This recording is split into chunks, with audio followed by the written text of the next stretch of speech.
শিক্ষা খাতকেও কিন্তু একেবারে পিছিয়ে দেওয়া হয়, আবারও সবকিছুতে সেই পাকিস্তানি ভাবধারা নিয়ে আসা হয়।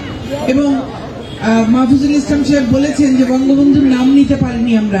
বঙ্গবন্ধুর নাম নিষিদ্ধ ছিল, জয় বাংলা স্লোগান, যে স্লোগান দিয়ে বাঙালি বাংলাদেশকে স্বাধীন করেছিল সেই স্লোগান নিষিদ্ধ ছিল। যে 7ই মার্চের ভাষণ একটি জাতি রাষ্ট্র প্রতিষ্ঠায় নিরস্ত্র বাঙালি জাতিকে সশস্ত্র বাঙালি জাতিতে পরিণত করে মুক্তিযুদ্ধের মাধ্যমে এই বাংলাদেশ তৈরি হয়েছিল, সেই 7ই মার্চের ভাষণ নিষিদ্ধ করা হয়েছিল। সবকিছু, যা কিছু বাঙালির, যা কিছু স্বাধীনতার, যা কিছু মুক্তিযুদ্ধের, তার সবকিছুকে ধামাচাপা দেবার চেষ্টা করা হয়েছিল এবং আবারও পাকিস্তানকে ফিরিয়ে আনবার একটা অপচেষ্টা হয়েছিল। দীর্ঘ 21 বছর পর বঙ্গবন্ধু কন্যার নেতৃত্বে আমরা আবার মুক্তিযুদ্ধের চেতনায় ফিরে গিয়েছিলাম, কিন্তু আবারও 2001 থেকে 2006 এবং তারপরে 2008 পর্যন্ত আমরা আবারও একটা অন্ধকার সময়ের মধ্যে কাটিয়েছি। অর্থাৎ স্বাধীনতার 50টি বছরের মধ্যে আমরা প্রায় 30 বছরই আমরা কিন্তু উল্টো পথে হেঁটেছি। কাজেই এখন আমাদের সময় খুব দ্রুত এগিয়ে যাবার, এবং সেই কাজে নেতৃত্ব দিচ্ছেন বঙ্গবন্ধু কন্যা জননেত্রী দেশরত্ন শেখ হাসিনা।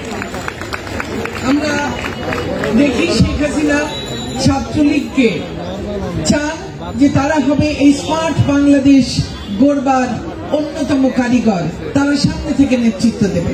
এবং সেই জন্যেই ছাত্রলীগের নেতৃত্ব এত স্মার্ট, ছাত্রলীগের নেতৃত্ব মেধাবী, ছাত্রলীগের নেতৃত্ব, তাদের কথা শুনলে বোঝা যায়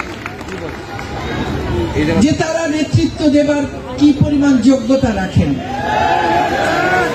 আজকে এখানে যারা আছেন ছাত্রলীগ নেতৃত্ব, কি কেন্দ্রীয় নেতৃত্ব, কি বিশ্ববিদ্যালয় নেতৃত্ব, তারা প্রত্যেকে মেধাবী, তারা প্রত্যেকে দক্ষ যোগ্য মানুষ, চৌকস শিক্ষার্থী। আমরা এর আগে দেখেছি অন্য একটি বড় দল আছে, তাদের ছাত্র সংগঠন, তাদের সেখানে অছাত্র থেকে শুরু করে যারা দাঙ্গাবাজ, যারা সন্ত্রাসী, তাদেরকেই নেতৃত্বে নিয়ে আসা হয়।